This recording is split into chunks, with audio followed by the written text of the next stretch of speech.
అంటే ఇంట గెలిచి రచ్చ గెలవమంటారు. ఇంట గెలిచేసాం మా కాంబినేషన్నే వస్తుందంటే ఇప్పుడు రచ్చ గెలిచి అంతే, రచ్చ గెలవడానికి రచ్చ రచ్చ చేసాం అక్కడ. బ్రహ్మాండంగా వాళ్ళు సినిమాని వాళ్ళు మేము రిలీజ్ చేసిన ఘోర ఏదైతే టీమ్ సాంగ్ ఉందో అద్భుతంగా వాళ్ళు దాన్ని ఆస్వాదించారు. మళ్ళీ వాళ్ళ విశాఖపట్నం ఏదైతే మన ఆంధ్ర రాష్ట్ర ఆర్థిక రాజధాని అయిన విశాఖపట్నంలో ఈ కార్యక్రమం జరుపుకోవడం అంటే విశాఖపట్నానికి నాకు చాలామంది చూస్తుంటాను, ప్రతి వీధిలో షూటింగ్ చేశాను. ఇక్కడ నాకు తెలియని వీధి అంటూ లేదు. ఇక్కడ ఎన్ని సినిమాలు, ఈయనమ్మో గుర్రం మీద నన్ను తీసుకెళ్ళి అప్పుడు అదేది మన లెజెండ్ సినిమాలో 10,000 మంది ఉన్నారు, మీరు చూశారు. ఆయన గుర్రం మీద అద్దం పగలు కొట్టుకుని వెళ్ళడం, ఎన్నో.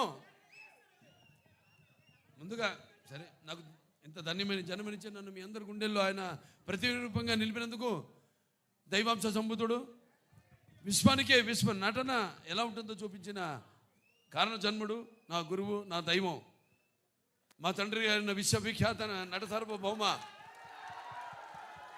నటరత్న కళా ప్రపూర్ణ డాక్టర్ పద్మశ్రీ నందమూరి తారక రామారావు గారికి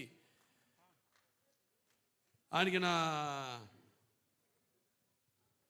అంటే ముందు అంటే వాగ్రత సంపర్తం వాగ్రత ప్రతిపత్తే జగతో పితరం వందే పార్వతీ పరమేశ్వరం. అటు తల్లి యస్మాత్ పార్థిపత్య ప్రాతుర్పుత్ర భక్తి గురుణ సంతుల మాంసే సహస్రం తస్మై సర్వజ్ఞ మూర్తే పిత్రే. అంటే సగం నాకు ఈ శరీరాన్ని ఇచ్చి నాకు మా గురువుల దగ్గర పాఠాలు నేర్చుకోవడానికి అయితేనేమి ఇవన్నీ నాకు అవకాశం ఆయన సినిమాల ద్వారా అలాగే బయట గురువుల ద్వారా నాకు పాఠాలు నేర్చుకోవడానికి నాకు అవకాశం ఇచ్చిన నా తండ్రి గారికి, అలాగే మా తల్లిగారు బసవతారకం గారికి,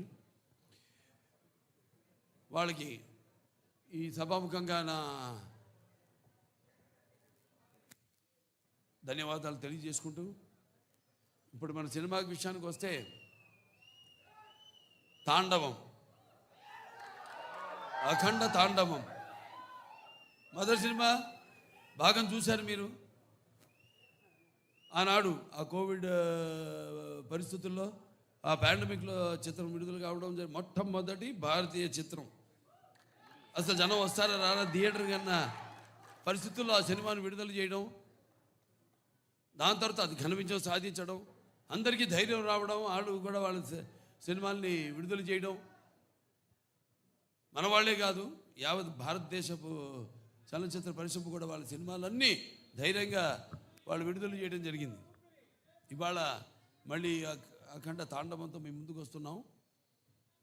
చూసాక పాట ఎలా ఉంది?